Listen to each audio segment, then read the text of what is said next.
welcome to Coffee in Progress on this Friday, the September 23rd, and whatever weather you're surrounded by, I hope it's something that either fills your day with brightness, or maybe it's a little dreary like it here in Kansas City where I am at, and it just makes me like cozy. Like I just want to wrap up in my blanket and call it a wonderful cozy Friday. But I hope the day has treated you well so far, and I am certain the next hour will even be more fulfilling for you. And so, you know, these things are always pretty informal. They're always, I think, motivating. I come out of here feeling like I am just going to rule the world, and I hope you do as well. But the big thing in these Coffee in Progress conversations is respect. A lot of people are going to share either lived experiences or they're going to share information. And especially today, when we talk about activism, there's going to be a lot of personal feelings that are going to go along with this conversation. So as always, respect the ideas, the thoughts, at least the willingness to share, and then the information our panelists are going to give today. And we've got a great panel, like stellar. Like I am very just motivated. The fact that they agreed to be here today and they haven't even really given any information yet is really going to leave us in a really good spot when we get out of here in less than an hour. I promise, less than an hour, you're moving on. You know, one of the things that I have the great fortune with the Fearless and Capable Mentorship Program is I get to network and connect with people all over. And some of those people are right in this room, and that is Rachel and Pip from the Women in Soccer Network. So I want to let them unmute real quick, say hello to you guys. So Rachel, you want to go first? She said coffee. Sure. I'm happy to. Yes, just navigating, getting a spotlight up here, bringing Pip up alongside as well.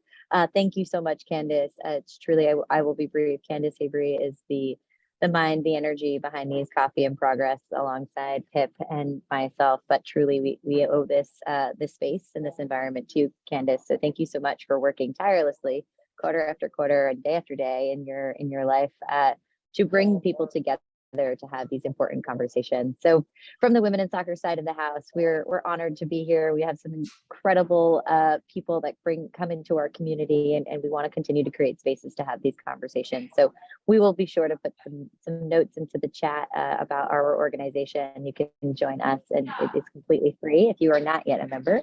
But we want to continue to help you in your professional development endeavors in and around the game of soccer. Pip Penman, I can hand it to you to say a few words, and then Candice will take it away. Thanks. Yeah, just likewise what this pair have said. I'm just so grateful to be in this space. These events are always really impactful. It truly does start your weekend on a great note, and it just, you know, reiterates what we all know, that soccer and sports is so powerful, and the community that you meet through sports can really, you know, make such a difference in people's lives. So thank you all for being here and spending time with us to have an important conversation that, you know, is action driven. So I'll give it back to Candice to just kick us off. But yes, thanks again, everyone, and nice to see you all. Thank you, Rachel and Pip. All right, so Coffee in Progress. So here's the coffee part. Yeah. We have an amazing sponsor, Kickoff Coffee, and if you have not checked out this organization, highly suggest it. One, they got good coffee. Two, they're doing amazing work with the coffee. And so just want to send a special shout out to Kickoff Coffee as a sponsor partner, just an amazing asset to what this does every quarter. So shout out to Kickoff Coffee, go check it out if you haven't yet. And then the progress part. So progress really talks about the fact that in the next hour, my goal for you is that you leave with an idea, a plan, a connection, a network, something where you want to leave this and go, I'm going to make the game, my environment, my community, something a little bit better. And so that is purely my one ask of you in the next, you know, at this point, about 52 minutes. So, but the progress doesn't just happen. We need people to come in and bravely share information, show what they're doing, and we have done that today. We are a little bit unique if you've joined Coffee in Progresses before, and we are actually going to hit three really big topics. And so I will be honest, we're not going to dive as deep as I would love to, because these topics are huge and they're important and they're critical. But these experts have come in and they are going to share some amazing information with us today. And so without further ado, I want to give a quick intro to these fantastic women. I am going to start with Anna Goorevich. She is a PhD student at the University of Minnesota studying kinesiology and sport sociology, and is a research assistant in the Tucker Center for Research on Girls and Women in Sport. And if you are not following the Tucker Center on Twitter, Facebook, anything right now, Instagram, go. Like, seriously, get that up on your phone right now and go follow, because the information, the data, it's enormous. It's so important to the conversations. And I know I value it as a resource for me. I mean, they mentor me without even having an idea that they're mentoring me, just with the stuff that they're sharing. But Anna's research interests do revolve around the intersections of social justice, gender equality, and sport, as well as the gendered nature of coaching, menstruation in sport. Thank you, Anna, by the way, as a college coach, thank you. And gender equity in sport participation. So as a former college soccer player at Franklin and Marshall College, we really welcome you, Anna. So thank you for joining us today. You want to say hi real quick? Good to be here. Yeah, thank you for having me. Absolutely, Anna. And our next expert panelist is Grace Ahrens. She is from the NYC Footy. She is there any ambulance around today, Grace? Are we good? We're good. We're good. No ambulances today. Awesome. She is the general manager of NYC Footy. It is a co-created a code of conduct with Women in Soccer. So these two organizations, Women in Soccer and NYC Footy, are doing amazing work already. And we're going to be able to have some information shared about what they've done, the impact it's having, and what you could maybe do in your own communities. And so it's really the first of its kind. And these efforts are really to set guidelines for a safe and inclusive experience on and off the pitch. So thank you, Grace, for joining us. And our final expert panelist is Trina Hawkins. She is a member of the leadership team for the KC Blue Crew. I'm not gonna lie, big fan, obviously excited to have her here, KC, right now. So really excited that Trina's here as a independent supporter for the Kansas City Current and works professionally as an editor in the Kansas City area. And she began playing soccer against her older brother when she was 4 years old, and has spent the last 42 years in the soccer community as a player, coach, and supporter of the game. And so Trina, thank you for joining us today. Hey, I'm so glad to be here. That intro makes me sound like I've been around for a while. Hey, it's all valued experience. Listen, Yeah. like, you know what? A wise mentor always reminded me that quality over quantity, but the amount of quantity that is quality is always going to be superior and something you want to listen to. So definitely, we appreciate all three of you joining us and the experience you're going to bring today. Before we dive deep into these topics and areas of interest, we have the resource queen. That's what I've deemed her, and that is Pip Penman with Women in Soccer. And so she's going to just briefly give you this like tidbit of information and resources that you're going to also get access to. But Pip, without further ado, just go for it. Go, you got it. Amazing. Yeah, as Candice said, I'll spend a couple of minutes running through the kind of resources you'll all receive in your multimedia pack of resources that will come out after this call. So the first one that we always like to highlight is the WIS inclusion letter, and I think it's applicable to all organizations, and it's a great resource. It's fun and to the point to just foster allyship and inclusive environments for all groups.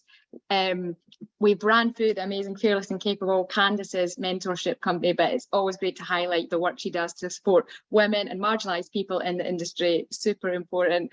And I'm excited to dive more into the Tucker Centre and the KCB Blue Crew, as well as NYC Footy. Another couple of organisations we always like to highlight is Athlete Ally. They are kind of the leaders for LGBTQI inclusive practices in sports and do so much activism in the space, as well as the Anti-Racist Soccer Club project, and we'll highlight them later on, but they have really actionable plans about how you can implement, strategic ideas in your organizations to improve things for everyone. So those are some organizations. A couple of articles.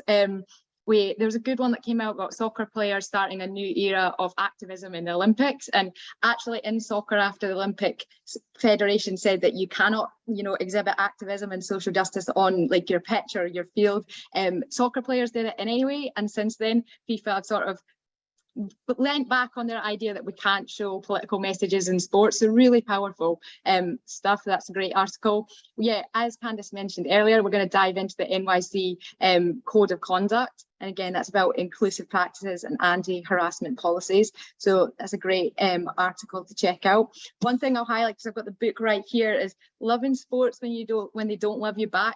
Is a great book that covers all different sports, all different topics, and really highlights how we as fans and members of the sports community can be doing more to make sure that our sports reflects the world that we want to see around us. So I'd highly recommend.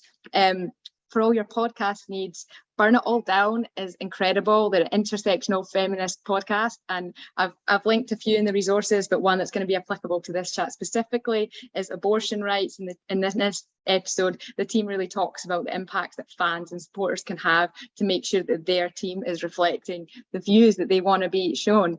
And LFG, the documentary that came out that highlighted the amazing work by the US Women's National Team this year, will get you hyped at all moments and really show how the squad has set like an unprecedented moment that all businesses and all organizations should be following for equal pay. So I think watch at any time for inspiration about how your voice can make a difference. And I'll leave us as well with the last thing I'll mention is the Reclaim the Game toolkit.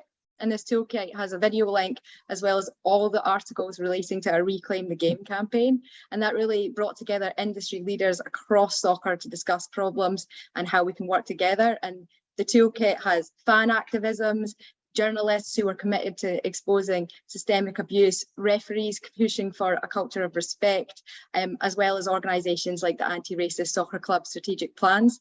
And I think we covered so much action and progress right here in the WIS Squad. And I know, having seen people on this call, that people from the Reclaim the Game campaign and meeting on calls like this have since connected with each other, met each other, worked together, off calls, and really like come away with like tangible action that is changing things in organizations. So again, I just want to thank you all for being here and reiterate how impactful it can be to talk to game changers on calls like this. So yeah, I will now stop talking about resources and hand it back to you, Candice. I appreciate it.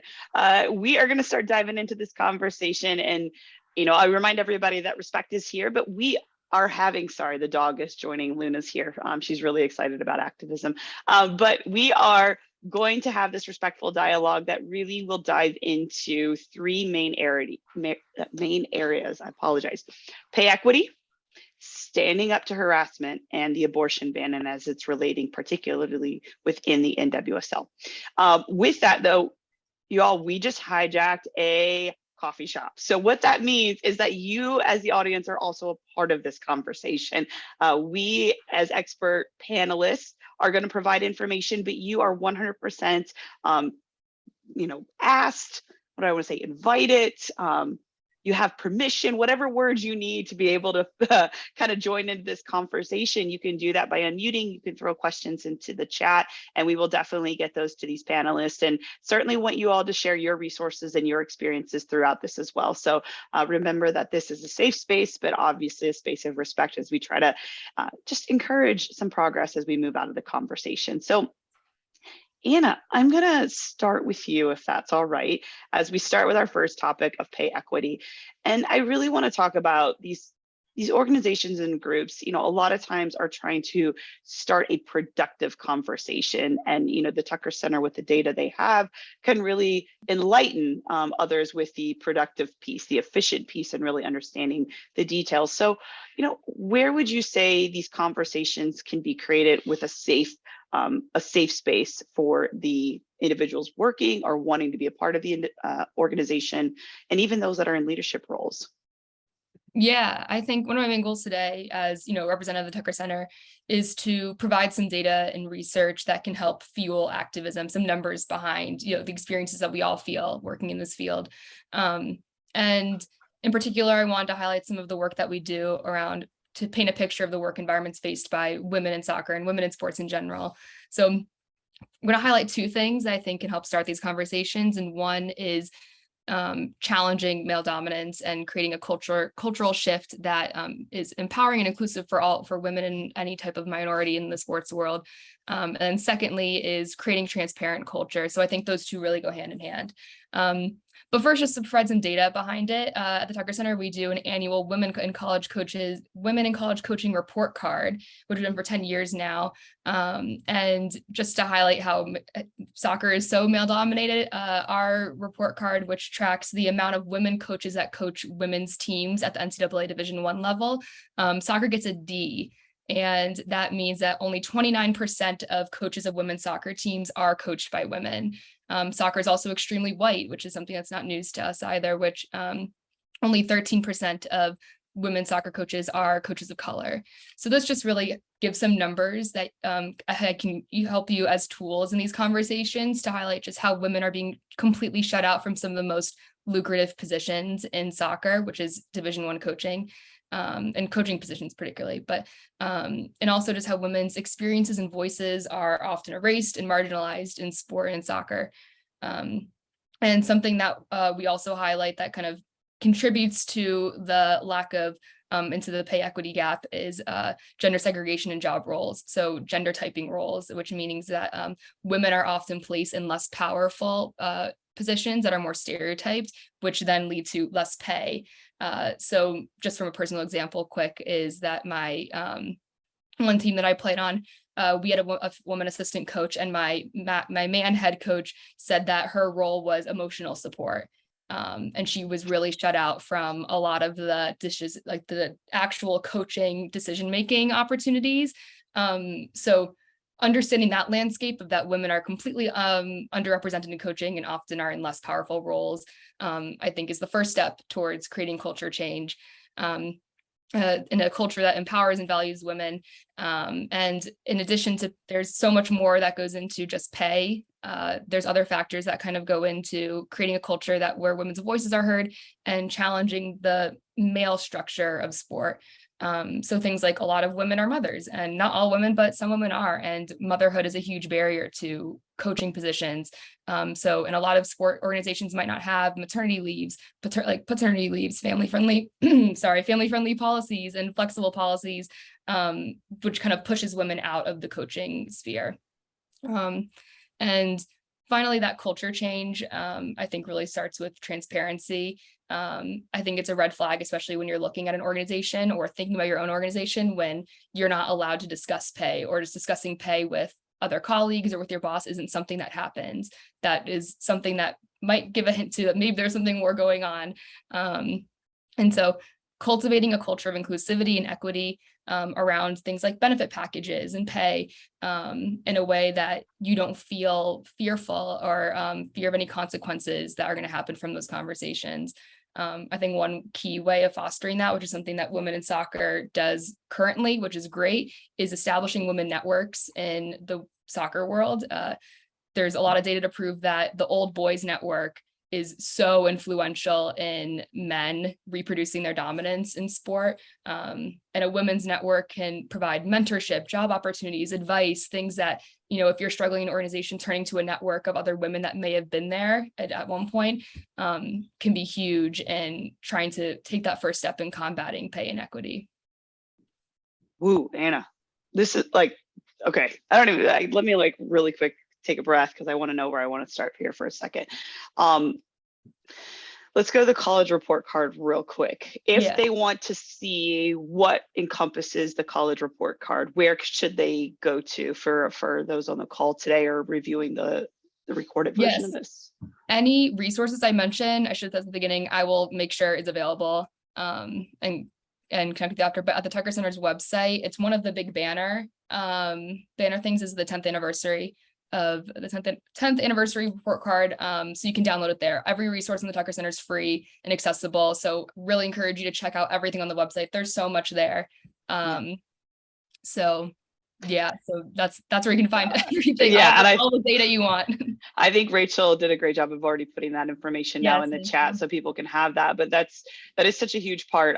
When you were talking about the assistant coach being emotional support, I know, you know, the conversation of pay equity is really at all levels and all parts of the game. So, let's not just put this to the college world. I was thinking, as you were saying that, there was conversations I know I've had in my space when I was working in the youth game, where predominantly women are being assigned roles and within the younger age groups, because we have such a motherly nature to us, which to me is first kind of going along that same lines of, why are we, putting a stereotype to what all female coaches are like, which is truly not. My husband is a cis male, and he is the most gentle soul. I'm the one that's the hard one and the one that's a bit more aggressive. So, I think one of those things that directors in spaces, particularly maybe even within the youth world, that do have some connection to the college world, because again, the influence that these youth coaches and directors are putting to the experience of children aged 3 to 18 before they go into the collegiate environments is absolutely impacting how these women come into, playing Division 1, 2, 3, junior college or NAIA level. So I think that's a really important topic. And especially when you talk about the hiring process and where are we placing women and minorities to represent, put them in empowering positions, and to make decisions. And I think that was one of the things that, from what all the information you shared and resources that I know Tucker Center has, and it is free and it's great. But conversation is one thing, action is a whole another. And so, from your point of view with the Tucker Center, what are some ways that maybe groups and orgs could use the Tucker Center to maybe just start actively having conversation and creating dialogue around the changes that are needed, maybe for a pay structure or scale or, job assignments, those types of things. And, real quick, I want to dive into just the other point about the networking. Women or moms who coach was a great advocate for the United Soccer Coaches, for a mom that was trying to get understanding to why policy changed on her children being able to ride on the bus after the game, to why the children suddenly couldn't. And I'm not going to debate whether they should or shouldn't. That's not the point of this. But she turned to the Women's Network to understand what other women and mothers were going through. And those are really big pieces and parts that are important to the conversation. So, having the network is one thing to help with spurring action and thought. But from the Tucker Center specifically, what things could, be helpful in creating those actionable steps? Yeah, I think totally. We also have just FYI, as you were talking, I was thinking about, and we have another article and report on athletic directors and decision making. So I'll talk about that in a second too. But just in case there's a way to access it on the website as well. But I think in terms of action, equal pay and creating an inclusive and empowering culture that listens to women and values women and minorities should be, in my opinion, a core value of any type of organization, embedded in a mission statement, a part of a core value, something like that, where it's just normalized in the working environment. Because it's really just a fact that pay equity and leads to better quality. It's a business and performance imperative to treat your employees in an equitable manner. You'll be a better coach, you'll perform better when you're in an environment that values you, and you'll be able as an organization to attract and retain the best talent and keep them performing at a high level. One of the biggest reason actually for why women report not wanting to go into coaching and leaving coaching is pay inequity. And so that, as we're thinking about trying to create a more inclusive workforce and create change in the workforce, paying people equitably and finding out the reasons why they might not be being paid equitably is one of the biggest step.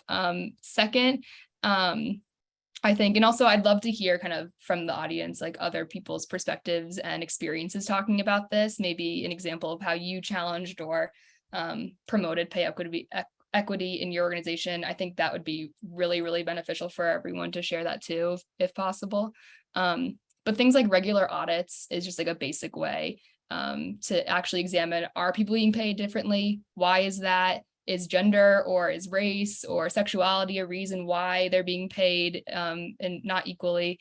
Having access to unions or networks or those types of groups that can help represent you, clear salary benchmarks and any job opportunity. These are kind of like the basic things. But I think the way the Tucker Center can help is giving you the tools and the knowledge to help you challenge internalized gender biases. So, for example, in some of our research on the athletic director report, when athletic directors make decisions, there's internalized gender biases that creep into those decisions and how they pay people. So, for example, if these are just like two hypothetical examples, if an athletic director is thinking of hiring a straight woman that has a husband at home, has a family, a gender bias or gender norm is that husband is the breadwinner. That's an assumption that an athletic director might make. And because they might assume that the husband is the breadwinner, they might pay the woman less, thinking that the woman doesn't need to support the family monetarily. And secondly, like from an intersectional viewpoint, if an athletic director is thinking about hiring a queer woman who might not have children at home or a family at home, they might assume that that person doesn't need to have a family to support and also pay them less. So these aren't things that people are actively thinking about, of course, but these are internal. These are just assumptions that we all make and navigate through kind of in the gendered world that we live in. So I think the Tucker Center really is super valuable in providing the experiences and making those experiences public to help you question your own gender biases, help you challenge gender biases when they come up in the workplace, to then kind of start creeping towards, more change in the workforce to make workforce more inclusive and more empowering for everyone. Yeah, I had the bravery to go in at a younger point in my life when I was I had a higher license than most of the coaches, and my husband happened to be the assistant director of the club, and I went to the director of the club to ask for more money. And I wish I was making this up. I'm not. I know how much your husband makes. You don't need to make that much, is what I was told. Literal words I was told, and my mid-20s with a child at home, paying for our own benefits, and putting in hours and hours of work. And these were literal words spoken to me. And it does take you by like just complete shock. You can't believe you're hearing these things. And shocking, I left the club. And so, it was one of those things where it was, but this is real life. These are things that, this happened less than 10 years ago. And so I think, for people to understand, the club, the director is no longer there. He is pretty much out of soccer. Shocking again. But this was in Iowa at a youth club. And so, again, these things are real. They happen. And I really think that as I grew educated in data from Tucker Center, information, experiences from others, I grew stronger in my self-advocacy for who I am and what my value is. So thank you, Anna, for joining us. And you're not going anywhere, because we are going to pivot a little bit here, which is actually a pretty natural pivot to standing up to harassment. And so we're going to bring Grace in from NYC Footy to kind of help us with some of these conversations and, the work that you've done, with obviously with women in soccer and then with the NYC Footy, what are some of those biggest obstacles to creating safe spaces for women and, minorities in general to play the beautiful game, harassment free? What are some challenges in that space? Yeah, I mean, it's a real delicate balance. And I guess I'll backtrack a little bit for those who don't know NYC Footy. We're an adult recreational soccer league in New York City, one of the largest and fastest growing, which is a beautiful consequence of being in the market for the past decade or so, actually 11 years to be precise. And like in a post-pandemic world, I feel like there's just been an explosion and a need for physical mobility and community, and soccer does bring those two together. In our case, particularly, all of our leagues are strictly co-ed. We don't have any, single gender leagues. And we know that soccer and all sports in general have a big problem with existing on a gender binary, which is still, there's a lot of work that has to be done there. And I'll just table that conversation for now, but caveating what I'm about to say through that. But I do think it's a delicate balance of creating safe spaces that are inclusionary for all genders and all people from all walks of life, while also kind of the activism piece of that is fighting against the concept that a male only sport is more competitive and that women weaken the level of play within teams, because it's very much the narrative that we have to stand up against, and it's false. Like I would love to see anyone play against the women that play in our league, because they're all, you know, awesome, and definitely people that have played at a very high level, if not higher level than some of the men that play in our league, with all due respect.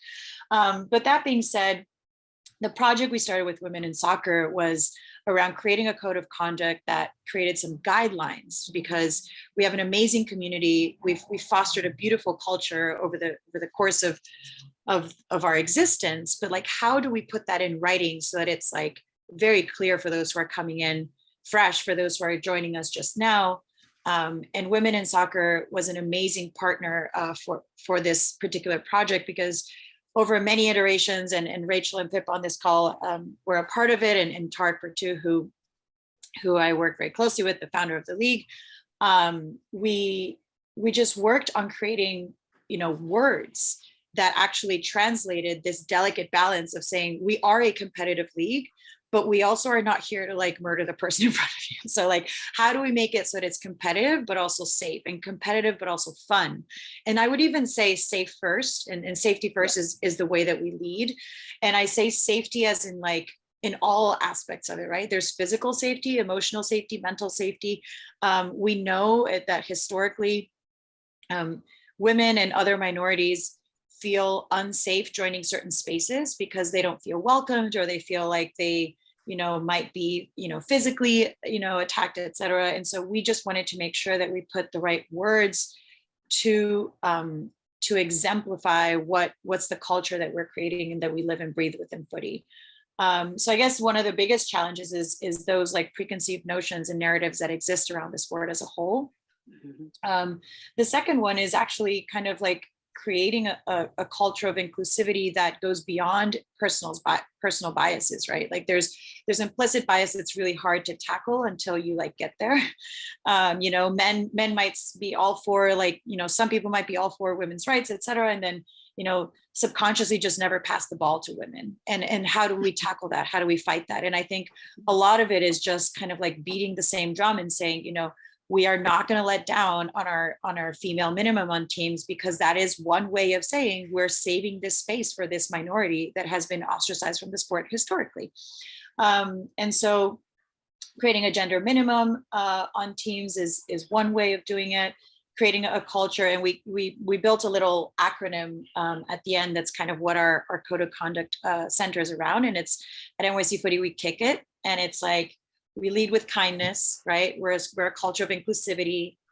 We call it in. So if something happens, you like have a personal connection, which I think is the most beautiful opportunity for growth personally, and, you know, like forming that connection with another person, and keeping it clean. And so, and reminding people on every welcome email and every communication, you know, training our referees to also enforce this code of conduct and saying, you are the face of NYC Footy on the field. You know, how do we remind people to keep it clean? How do we remind people to be inclusive? And we've done a couple, and I can talk about a couple like on the ground interventions we've done with our referees and with our community as a whole, but just creating this code of conduct was so essential to kind of materializing what we for a decade had been living and breathing, but like we wanted to find the right words for it. And we're grateful for the partnership with Women in Soccer, because they helped us achieve exactly that. Yeah, I think it's so necessary. I've tried to go back and play co-ed a couple times, and it was terrible. I don't know how else to put it. It was terrible. It felt, it wasn't enjoyable. I'm still able to compete and still able to do things, but the environment surrounding the match was terrible. And I think that's the part that, you know, for me, it's just so inspiring that you guys have found a way to create language around what expectations should be there. And, you know, it should go without saying, but the fact that you do that is huge. And I think that is such a, it's not simple. I don't want to like downplay it. It's not simple, but it is simple in the fact that if we can put language in front of people and say, here is the minimum expectation, because here are all the benefits that come out of these inclusive, safe spaces. And I think, yeah, that call in is huge. In the moments I know on a personal level where I've been able to have that dialogue, that eye-to-eye contact, and say, this is how that statement or that action feels as a woman coaching, playing, all of that is really big. And, you know, but obviously when you do something like that, there's got to be a response. So what have been some of the responses you've experienced by putting out this code of conduct, you know, the good, bad, and ugly, if you don't mind kind of maybe going into that area? Happy to share it all. First of all, and I don't think I mentioned this, but it was created like in parallel with some Ted Lasso. Yeah, some beautiful Ted Lasso analogies, which I think is a great benchmark for it, because whoever doesn't like Ted Lasso, I'm sorry, but like we can't have this conversation. It's okay, so the most heartwarming. Grace, not to cut you off, I do have some conflict in being so excited that Ted Lasso is a part of, is it the FIFA game? But then like the lack of female representation. So I will be frank and honest, I'm in a struggle on how I feel emotionally about it, because I do love Ted Lasso, but we need more women, because my daughter plays the game and she's like, who do I get to be? And I was like, sorry, sweetheart. Very true. Very true. So, but anyways, but Ted Lasso does. Inspiration. It's mostly been very widely well received. We have the moment we launched it earlier this year, our community responded so positively. They were like, oh, this is so great. I think it illustrates, and again, it just made tangible the intangible. It's like, how do you embody culture in a way that like creates a roadmap for people that are joining for the first time? And I think that that's really tricky. And culture is this famous like je ne sais quoi that like you can't really say, oh, here's an immersion in our culture, this is what to do. But I think it was very widely positively received from within our community, from other leagues that also have reached out over Instagram. I love social media because it allows you to like reach out and, you know, have a bigger audience. We have over 10,000 followers on our Instagram account, which has been awesome. Yeah. We had a league in California that reached out and was like, hey, like, can we, you know, take this as inspiration to like, you know, write our own? And I was like, sure, you guys should reach out to women in soccer too. Like, they're great. And so it's just been great to see from within our community and from within soccer as a whole, how well received it was, and it has been initially and thus far. I think I don't know if it's the bad and the ugly, but I would say that the downside to it is we cannot be prescriptive in anything we do, right? We cannot tell people what to do strictly. We cannot say it's my way or the highway. This is all a set of recommendations, right? And it's like, be a nice person. That is something I would love for everyone to live by, but like, it's really hard to enforce that, right? And so I guess the hardest part for our code of conduct is the understanding that it is a set of guidelines and that it is a set of recommendations, but not necessarily something that you will have a very severe consequence, as in like, we're not, you know, kicking you out of the country because you're like, it's just not, it's something that's really hard to enforce. And so part of what we've worked on as well is creating a sense of, you know, consequences that go, and we're very firm about protecting our culture in NYC Footy, right? Like, so if the code of conduct is not respected or is violated in some way, there's an incident report form that we've now created that both team captains and players and referees are intended to submit. So if there's something that happens on the pitch, there's obviously the call it in, you know, so you speak to another person, but if it's something that was very blatant, it's definitely something we need 3 reports from, for example. And that, you know, comes with its own caveats. Yeah. But what it does is it allows us to have a little bit of a more rigorous process and say, you know, when we see that someone is being called something on the field, an offensive word that I will not mention on this call, we will take action. And that means kicking you out of the league for 1 season, asking you to remove yourself permanently if it so requires it. We will be happy to reimburse you. Never have I ever let go of these resources more happily, because it is protecting the rest of our community. And so we are firmer than most adult recreational leagues in that, because it protects our culture, because it continues to create these safe spaces. And so I think the part that's iterative, or maybe not necessarily the downside, but the enforcement of this code of conduct is very much an iterative process that we are growing into with our community and saying, we are very firm about the consequences that this entails, especially when we have these multiple reports, because, you know, your word versus my word is a little bit, as we know, it's hard to enforce.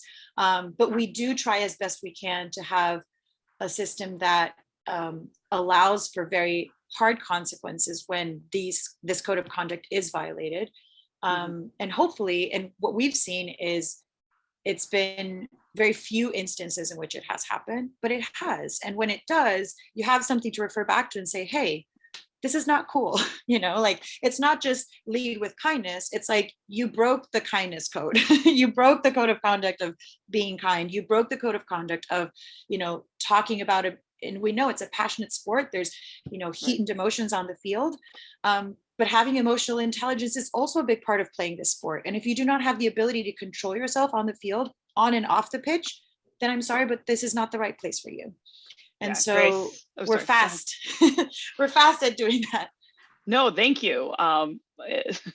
In my own activism work, and, you know, from just a very quick blurb, I'm been, you know, one of the victims that the Guardian has been writing on, and this past summer about the sexual assault I experienced from my head college coach, the day that I committed to stay on as a volunteer coach. And, you know, the lack of follow through when they say there's protection and then there's no consequence is really, really hard as a victim to then believe that these organizations are truly at the mindset to protect those that are being impacted. And so on a very personal level, thank you. Thank you for just standing up and saying, I'm going to do this, and then we're going to do it. And then you do it. It's breaking that kindness code, but it's having that accountability. And I think that's actually where that trust comes in, especially in activism, that when we have trust for the organizations that we align with, and what you're doing is you're proving it can work. You're proving that it works. And so for all of these, well, you know, this or that, or the good old boy, you're doing exactly what we said is 100% possible. So Grace, from, you know, me to you, one, thank you. And I know Rachel's been sharing some really great resources in the chat on this. And, you know, going from firmness of, you know, saying this is the consequence to a topic that is saying, listen, you have no area or decision in my my choices and what consequence I should have. We are going to turn to the abortion issue that is obviously widespread across the country, and how that is going to kind of roll into the space of soccer.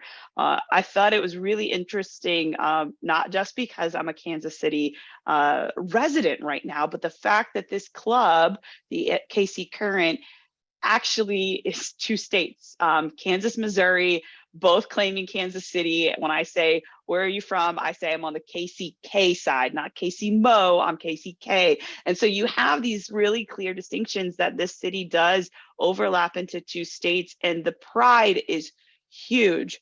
But when we talk about laws and coming with two state associations into a support group, into a fan base, this becomes complex, it becomes tough. And so I'm really excited that Trina agreed to be on this call. And one, I'm just from a personal side, excited to meet you at the next game. And so that's cool. And just the personal connection that this Coffee in Progress can have.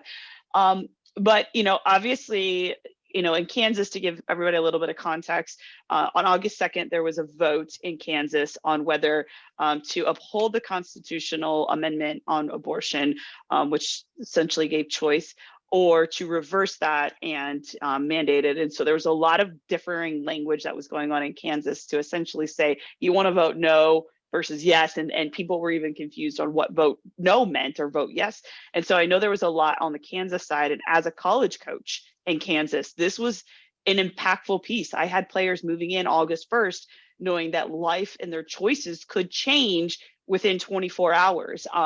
And coaching collegiate females, it's an issue that I try to be really open and transparent about with our players to create a safe space for them.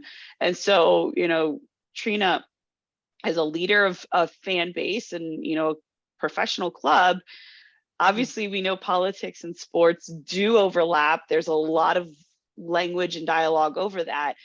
So what are some of those initial steps that the crew kind of put together to even start going, okay, how do we address what's going on in our community?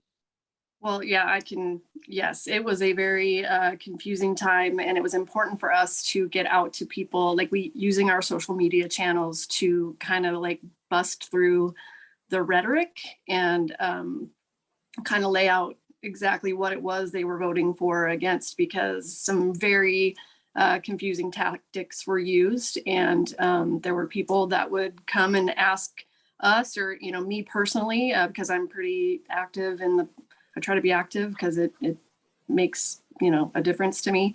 But we use our Discord channel with our members to have discussions about things. People speak out about what's important to them.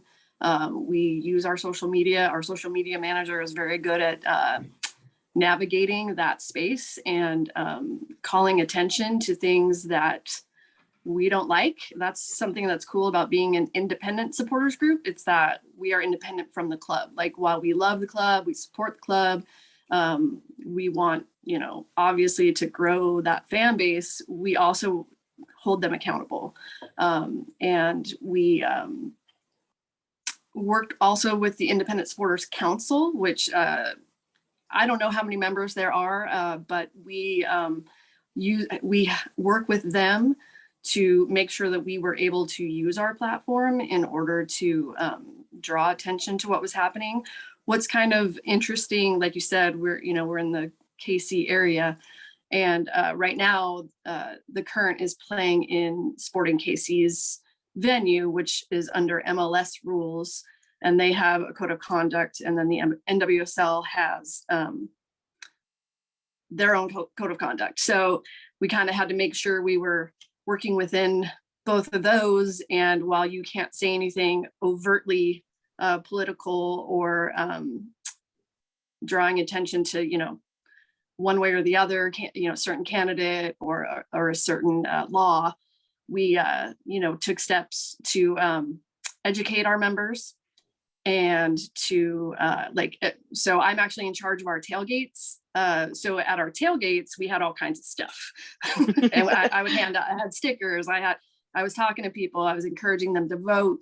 And then, when we went in the stadium, we did have signs, but they were more like, vote, make sure to vote.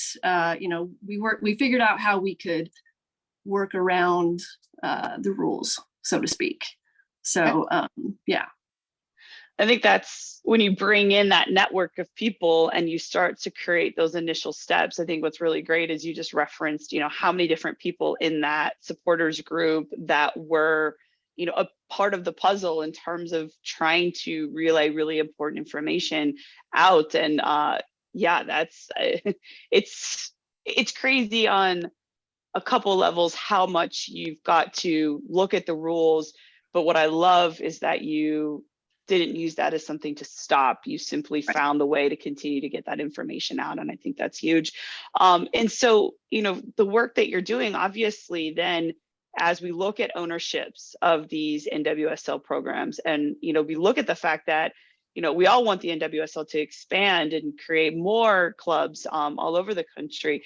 What are some things that, as either people that are active in these support fan groups, however you want to say it, at all levels of the game, not just within the NWSL, or want to be, like, what is the benefit to the owners to listen to these groups? Or, what is the power that comes from the group when you have at least a title to it where the ownership can't ignore you because you are the supporting group? So, what are some of the benefits you've seen, at least from that interaction, or the potential for that interaction to influence, how future clubs are going to operate or be created in different spaces, obviously where the abortion bans are active, but then also, as clubs that are staying strong, how they're going to continue to find space to be bringing in players of quality, bringing in staff, not just players, but their coaches, their medical staff. How are they going to be able to attract people? And where's that dialogue between owners and supporter groups going to be beneficial? Well, I can say, so, owners, like, they're the biggest marketers and they want to have a fan base. So if they want to have a fan base, I mean, it behooves them to be able to actually reach out and take criticism from and or kudos from that fan base, to include supporters groups. The Blue Crew has over 4,000 followers on Twitter. So, I mean, we have a fairly healthy voice. In fact, when the Current put out a statement after, I believe it was after the vote, you know, basically saying we support women's rights, we kind of pushed back a little bit and said, well, you know, hey, like yes, absolutely, but we'd love for you to make this more inclusive, because that's really kind of what we're after. So, and they actually, they took that statement back, they rewrote it and put it out. So, I mean, you know, when you establish those relationships, when you speak out, people will listen. And I think that can be across any level. I mean, I've been playing soccer and been involved in soccer for a while. It pains me that there are still the same issues happening now that were happening when I was, you know, like a teenager. And but what I love is that there are these groups that are growing and that are speaking out and that are using different techniques to reach people. It's so important, because really what I try to tell people is, like, you have to speak out. If something bothers you, you have to. And I know that's hard, and I know that it's uncomfortable, but use whatever medium you can. I mean, write a letter, you know, write a tweet, talk to somebody in person, make phone calls. Right. Yeah. And there's it's a heavy question, and I'm going to throw it to you, Trina, but certainly want to, you know, open it up. But there's somebody in Emily. I know Emily. Hi, Emily. It's nice, and I appreciate you joining. They're in a very red state where she's at, and she's a part of an ownership group. And she says our team players weren't necessarily on the same page as our ownership group. Again, a red state. So how do you navigate that? We want our players to stand up for what they believe in, although it may not be in alignment with our personal beliefs. So that, you know, that dichotomy of this is a group that is either employing you or giving you an opportunity, but values, beliefs differ. So what are some of the ways that, you know, teams, players, owners, coaches, staff can try to create some dialogue to understand kind of where maybe players who are not aligning with the ownership kind of going into?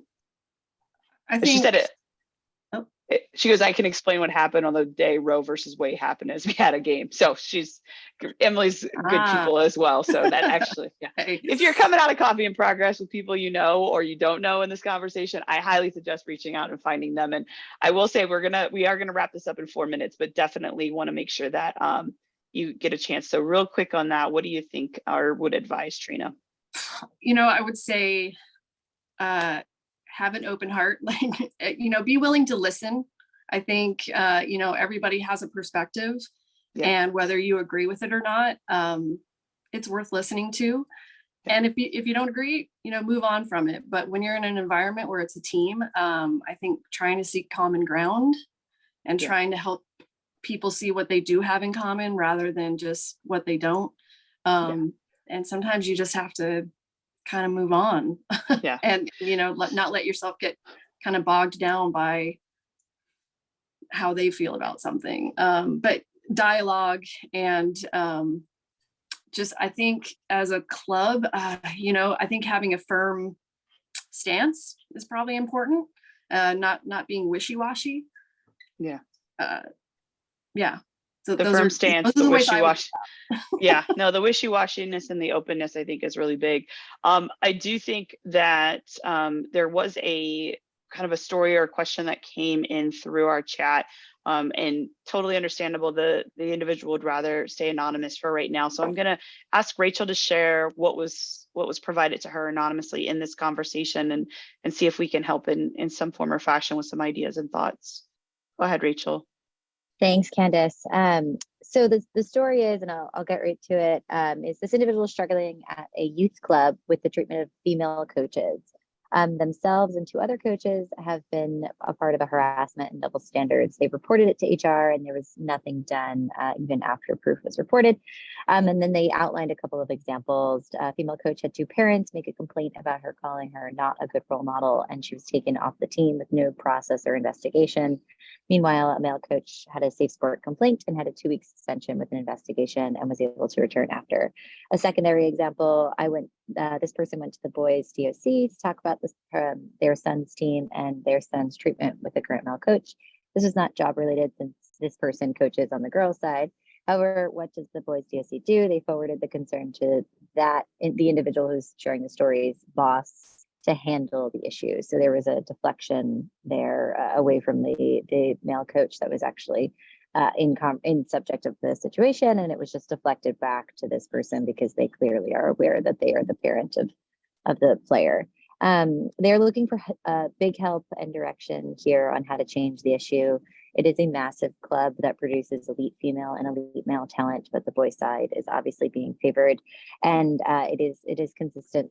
They continue to share just additional examples of trying to provide a program, a wellness program, but it not being received by the council and the club. So any advice, feedback, additionally, we can also connect you offline, but thank you for sharing your story and we're sorry you're going through this. I would be happy to talk to you offline about this. And my quick blurb, we cannot be silent. Silence is what enablers and those that are protecting the old way of doing it, the way that has left us feeling inferior, hopeless, powerless. We cannot stay silent. And so use the network, use people that you know to talk. Yes, you're probably not reading the situation wrong, but I am telling you that the more we stay silent and we believe that we can't get the next job if we speak up is a whole bunch of BS. There are amazing people on this call that will hire empowering, strong women to help in their communities because there are programs that are amazing allies that are doing great work. And so if your fear of speaking up is because of a consequence to you, I encourage you, I reach out, because that is the number one thing that I hear a lot is if I say something, I don't know what the consequence for me will be. I would absolutely, Lynn's making a point. Yes, go to Safe Sport. I will save my opinion for Safe Sport in a little bit at another point in time right now. But at the end of the day, you've got to report and we have to keep talking about these things. And it is sometimes exhausting. And I can tell you right now, they have gone to Safe Sport already. I'm going to take a deep breath on that. Whew. All right. Listen, if you are not jazzed up from this hour conversation to go out and make your community better using the Tucker Center to provide an enormous amount of data that is going to be reflective of so many spaces you are in. Trust me, the information they have is valuable when you go talk to these decision makers and show them that this is a reality, that this is important to take notice of. When you go and you create language that provides that roadmap that Grace was eloquently telling us helps to create a culture that not only supports but also serves the difficult consequences and decisions, but it ultimately makes the space safe and inclusive, because that's really the end goal. When you really say it and you really do it, we've got to keep the progress moving. And for Trina leading these supporter groups, find the supporter groups in your community, whether it is coordinated to a professional club, whether it's at different tiers in the league. Get encouraged, because the work you can do, the ways to go around the rules a little bit times to create that dialogue and those necessary pieces of progress we need is absolutely necessary. And for everyone that is a victim of something in this game, harassment, assault, abuse, anything, know that this Women in Soccer Network is a great, great space that I know I've, in my own journey of healing and activism, have always found comfort and support. So please utilize this network to the degree in which you feel comfortable, but I strongly encourage it. Everyone have a wonderful, wonderful Friday. Go get going. go get going. And if you want more information on Fearless and Capable, please reach out to me. And you can always find me on Candice Fabry on Twitter and Instagram, and Fearless and Capable on Twitter and Instagram. Thank you guys. Have a wonderful day.